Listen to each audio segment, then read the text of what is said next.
Now we will see how math has affected the practical applications that are defined outside of this discipline. One may think that math is very involved in only natural sciences. However, this is not the case.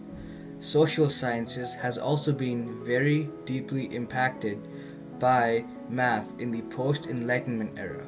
A prime example of this is economics. Economics in the post-Enlightenment era is very, very dependent on math. In more detail, calculus and multivariable calculus. These specific tools were developed during the paradigm shifts in math.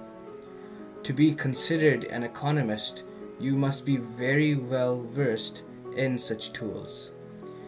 This is how we base our economic decisions and how we think of the economy in mathematical terms.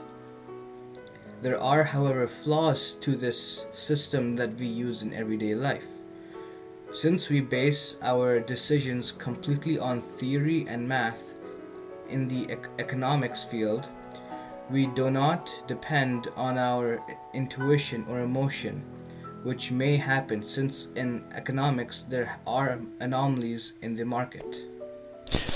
Post-Enlightenment mathematics had a great impact on the field of chemistry as well, namely the Haber process. This is the process which synthesizes ammonia through nitrogen and hydrogen gas. One part nitrogen and 3 parts hydrogen. Anyways, the reason why this was so impactful was because at the time there was a shortage on food based on the fact that all the fertile soil was being used up, and there was a lack of fertilizers to be able to produce more vegetation.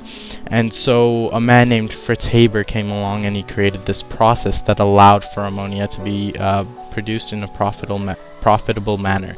The problem with the Haber process is that there is a large need for energy, as it requires much energy to produce nitrogen and is very inefficient. However, with calculus and the rates of production as well as the reliance on temperature, Fritz Haber was able to use mathematics to produce certain numbers that would allow the Haber process to be efficient. And therefore, post-Enlightenment mathematics, specifically calculus, had a great impact on these chemistry fields that could help sustain society. Thanks to the dissemination of information which was started by the Enlightenment era by Newton, Leibniz, and other such professors, we were able to gain many useful technologies in the field of physics. For example, there's a Large Hadron Collider which is used in theoretical and particle physics in the modern day. This was built in Switzerland and is currently being used to determine what conditions were like at the beginning of the universe, and of course the particles that make up other particles. And a very good example of mathematics coming into play here is the assumed detection of the Higgs boson. Now, the technologies needed to develop this and the technologies needed to accelerate particles nearly to the speed of light could only have been made because of advancements in mathematics carried out by numerous people.